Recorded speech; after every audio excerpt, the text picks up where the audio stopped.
7 days before the new president was sworn in last month, the outgoing administration made a quiet, if heartfelt, apology. It was immediately taken down by the Trump administration, but on January 9th, Secretary of State John Kerry posted to the Department of State website a statement. It read in part, "In the past, as far back as the 1940s, but continuing for decades, the Department of State was among many public and private employers that discriminated against employees and job applicants on the basis of perceived sexual orientation, forcing some employees to resign or refusing to hire certain applicants in the first place. These actions were wrong then, just as they would be wrong today. On behalf of the department, I apologize to those who were impacted by the practices of the past and reaffirm the department's steadfast commitment to diversity and inclusion for all our employees, including members of the LGBTI community." It was a groundbreaking moment, not just because of how rare it is for the government to apologize for anything, really, that it has done, but also because in many ways the halls of the agencies of the federal government were the birthplace of the gay rights movement in this country. Not in the sense that they supported it, in fact quite the opposite. They created the situation where women and men rose up and said, "We won't allow you to treat us like this anymore." The person many credit with being the closest thing to a godfather the movement has was a man named Frank Kameny.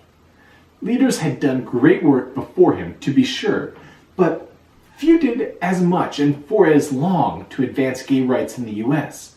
He served in Germany during World War II as an Army mortar crewman, and when he returned after the war, he got a PhD from Harvard and a job he loved with the Department of Defense.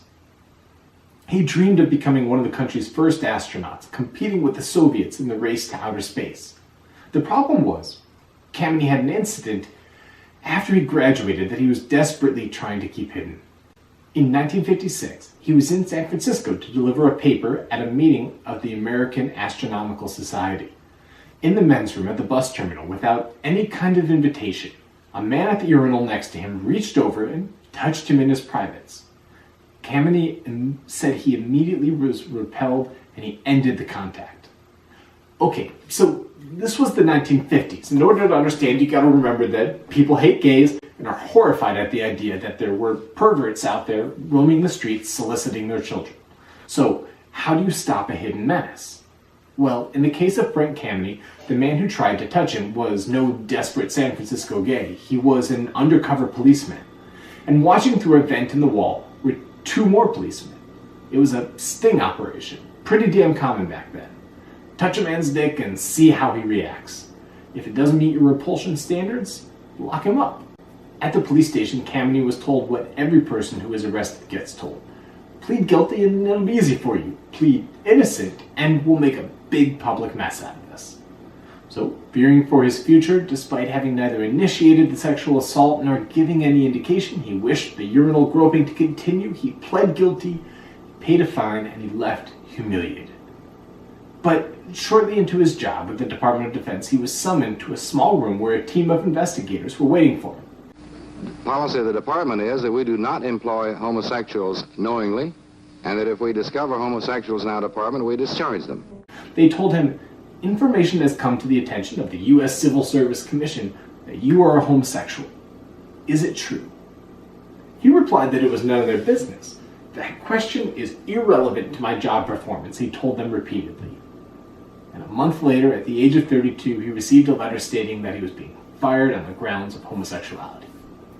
Frank Kameny, the man who fought Nazis in Germany, got a PhD from Harvard, and dreamed of traveling to space for his country, he was dismissed in disgrace as a thanks for his patriotism. But Kameny wasn't one to give in to defeat so easily. He sued in a federal district court, and then an appeals court, and then he went so far as to petition the U.S. Supreme Court to hear his case. Even if homosexual behavior was immoral, he argued, if it doesn't interfere with his ability to do his job, what bearing does it hold on his ability to perform a government job? The Supreme Court, it declined to hear his case, but Frank Kameny, the civil rights activist, was born. He would work tirelessly until his death in 2011 in the many legal battles fought to overturn discrimination towards LGBT persons in the government, in the military, and in private life. But when I was studying him, Frank Kameny stood out to me not just for being the first truly effective gay rights activist, but also because of how he was an activist.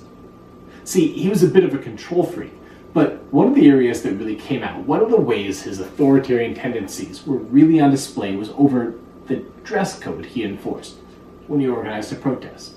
Which is like not what you expect, right?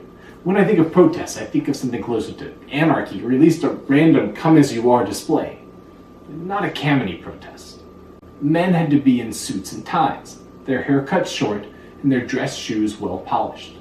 The women, and there were many, many lesbians leading the early gay rights protests, they were expected to wear skirts, high heels, and their hair was not to be cut too short, no looking too butch. If you're asking for equal employment rights, Kameny would say, look employable.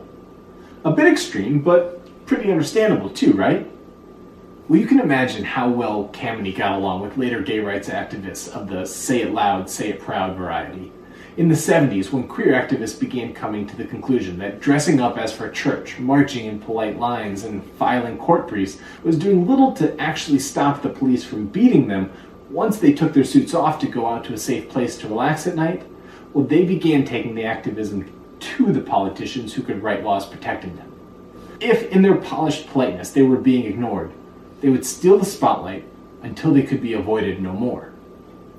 An organization called the Gay Activist Alliance, they started what they called ZAPs. It was a mischievous form of protest, the goal of which to inconvenience. They would handcuff themselves to the mayor's office, or they would target a politician known to be gay-friendly, or at least somewhat gay-friendly. They would wait for a public event and then go so everyone could hear and say, "Sir, when are you going to speak out about gay rights?" When security would remove that person, the next person would step up, "Sir, when are you going to speak out about gay rights?" They would do it until the politician had no choice but to basically cancel the event. They did little more than antagonize anyone they were actually trying to convince in the short run. But they always got noticed. They got press coverage, and with press coverage came pressure. What was ignored was now being brought out into the glaring light.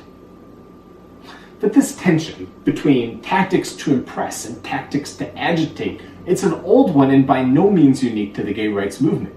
The idea of presentability politics, it's an understandable one. The TV show Will and Grace, it moved mountains in public opinion in this country by not being a show all about gay people, but rather a show about normal people, two of whom just happened to be gay. And damn it if it wasn't effective. Well, what do you think? Too gay? Yeah, definitely. But the shirt's good. But then on the other hand, when gays a decade later say, "I'm sorry, I shouldn't need to be a straight America's fantasy of perfect queer person just to have you recognize my civil rights," I stand up and I start applauding. But I've seen a lot of debate lately around what is the best way to resist a Trump presidency. Is it okay to shut down an airport? Is it okay to punch a neo-Nazi white supremacist in the face? Stop traffic in the streets? Is it unhelpful to call Trump Hitler?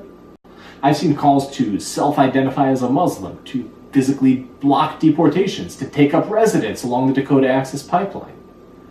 But for every step that activists take, there are plenty who claim that they've stepped over the line. Why be so dramatic? Why inconvenience a whole city by marching through its streets? In response to the protests this past month, I saw a lot of my friends saying things like, "Protests and tantrums aren't doing anything for this country. You have every right to do it, but you're just kind of making fools of yourselves at this point, and that's up to you." Okay, but did you ever stop to think why they've been pushed to the extreme measures that they are taking to get the government's attention? If you're used to politicians listening to you at town halls or wherever it is that you politely express your opinion, is there a chance that these people tried that and it didn't work? So, this is the setup for any social justice cause. There's a dominant group in society that's withholding some rights to another group. The group out of power has two options. They can just take away their power, like in the French Revolution, or they can try and convince the group in power to extend those rights to them as well. And if you're going to try and convince them, instead of make them change, you can try and make them like you, or you can make it so they can't ignore you. You can be like Frank Kameny in a suit and tie, or you can be the Stonewall rioters learning to punch back. I personally have always struggled with this. I was raised in a home that placed a huge value on decorum, on being polite, on returning whatever abuses may come your way in life with the way that you wish to be treated. And I know I respond well when people interact with me that way. I remember in college, back when Facebook was new and you would like a group just because it had like a clever title. I joined one that said, "Hillary Clinton, get back in the kitchen and make me a sandwich." Now, boy do I cringe when I think of that now. But, of course, it was public and all my friends online saw that I had liked this page, so one of my friends from class, she sent me a private message that said, "Hey, I saw you like that page, and that's incredibly demeaning towards women. I'm sure you thought it was just a joke, but I expected better of you." Man, I felt like 3 inches tall when I read that. I immediately unfollowed the page and I apologized to her. Just recently, I saw her pop up again on my feed after several years, and I shot her another message that said, "Hey, thanks for calling me out on that sexist shit back in the day. You shouldn't have had to deal with that from me or anyone, but I really appreciate that you took the time to do it. It set me on a better path." And I think my friend was especially effective with me because she didn't just aggressively, even if fairly, call me a sexist. She just politely said she was disappointed in me. On the other hand, I also have a personality that has never had a problem pushing the boundaries a little.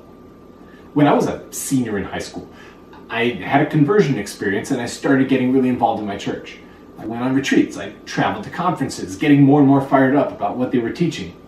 One day I came home from one of those conferences with a bumper sticker, and I immediately put it on my car, and I drove it every day to school.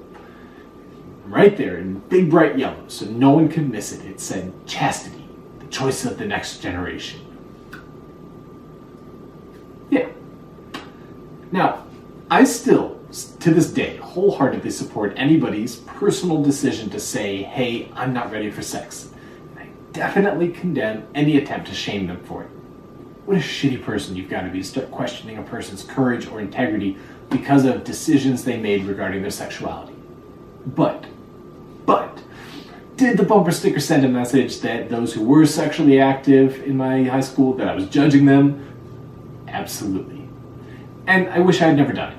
But I was young, I've always had a personality, like I said, that when I find something I believe in, I'm not afraid to take a bold stance about it, even if it makes some other people uncomfortable. So, I'm sympathetic to both sides. Sometimes a gentle, compassionate approach works best. But sometimes you need to wake people up. To me, one of the most shameful chapters in American church history is how white church leaders treated Dr. Martin Luther King. When he was in jail in Birmingham, church leaders in Alabama wrote a letter in a newspaper condemning Dr. King's tactics. Catholic and Protestant, they came together in the name of unity. They were polite, but their message was clear. Sit down, Dr. King. Settle down. You're moving too fast. Don't break the law. You've got to give white people time to adjust. Dr. King's letter back to them became one of the most important documents in American history, an eloquent and passionate defense of civil disobedience. So, I understand some of my more active friends who say, screw their feelings, say it loud, say it proud, and make sure they know we will not sit down, we will not settle down, we will not slow down and wait for the rest of y'all to learn that we are human too. We will act up, and we will actually make your position untenable to maintain. Boy, do I respect that. But I don't think it's the only way to make progress. The fact is that there are some people in power who will double down on their position when you present them with that aggressive an approach. But that doesn't mean that they're unreachable. I was watching CNN recently and I saw this guy, Daryl Davis, a black man who has been befriending members of the KKK in Massachusetts. And after many years, some of them have actually left the KKK when they come in regular contact with a black man, a friend who always recognizes their humanity, who refuses to look at them as just bed sheets and burning crosses. Some of them can't help but begin to see his humanity in return. But, and I can't overstate this point, it would be an astonishing mistake to believe it is the responsibility of every person of color to go befriend some Klansmen. It is white people's responsibility to deal with the Klan. It is our moral failure for not challenging these men and women on their racism, to expect or even to suggest to a man whose ancestors were lynched and tortured and segregated by these terrorists that, you know what is going to be the key to getting them to stop treating you like subhumans? You need to, go have some afternoon tea with them. Make them feel good. Disarm them with a couple of jokes. Find some common ground. Bullshit. But if Daryl Davis feels called to go into the lion's den of hate and be some superhuman kind of apologist for humanity, God bless him.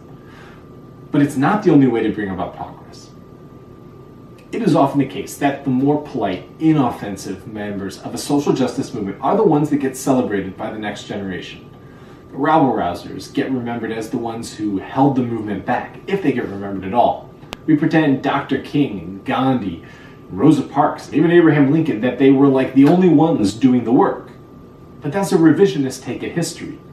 The truth is, no movement has ever succeeded that didn't have this internal struggle. Those out there who tried to get under the skin of their opponents, and those that tried to appeal to their better angels. No movement towards justice is won by an individual. It's fought tooth and nail amid setbacks and heartaches by a team of committed warriors. And like any team, there are different positions. If one woman stands up and pushes harder than you'd like her to, that doesn't make her a bitch. That may be her spot on the team. And if another guy is working towards building long-term relationships, hesitant to make people he knows too uncomfortable, that may not mean that he's weak towards the movement. That's his position on the team. Frank Kameny, he became the godfather of the gay rights movement in good part because he cared so much about decorum. He forced the courts to see our humanity. But the Stonewall rioters, they were successful too, and not despite, but because of their lack of decorum. Their unwillingness to play along by the rules. And when a shocked nation woke up to an emboldened movement of trans and lesbian and gay leaders in the streets, horrified by what they saw, there was Frank Kameny and others ready to hold their hand and walk them through how this was a civil rights issue that needed to be addressed. They may have disagreed, these two sides, on each other's tactics, but they together were an effective team. Now, there's one other thing that needs to be addressed. Both extremes can be used as an excuse to not actually deal with the real work of fighting for justice.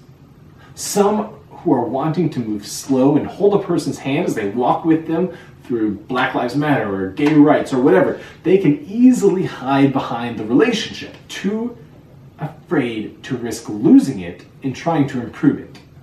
I'm guilty of this all the time. In trying to listen and earn a person's trust, I fail to share my perspective, always thinking, they're not quite ready yet. When maybe the truth is, I'm the one who's not ready. And then, on the other side, the vocal rabble-rousers, they can hide behind the need to fight and call out injustices and forget to build relationships at all. There's a fair critique of people who are looking to correct any politically incorrect utterance. Sometimes it's just okay, but let it go for a second. Come back to it later. Do you think they'll actually change if every time you call them out, they can feel your disdain from a mile away? If you wall yourself off so that you never actually have to be friends with anyone who says something stupid, then you aren't actually changing the world. Put it this way. If they don't feel comfortable saying something a little racist or a little sexist or a little transphobic or whatever around you, there's no chance that they're gonna listen when you call them out on it. The next time you hear someone fighting for justice in this world, try to think less about, are they fighting for this in a way I want them to? And more about, what is the content that they're saying? Because the tone may not be right for you, but it may be what someone else needs to hear. There's no one-size-fits-all to justice, no perfect way to approach it, no silver bullet to change a person's mind. Again, I'm not saying that there's no such thing as a line protesters can cross. There clearly is, but don't just knee-jerk assume that because someone makes you uncomfortable that they're hurting the cause. So, to the agitators, keep up the good work. We need you. And to those who work with decorum, keep up the good work. we need y'all. What makes a good activist? One that knows that they're part of something bigger than themselves, and it's gonna take a team to win progress. Thanks for watching Heart and Death. Be good.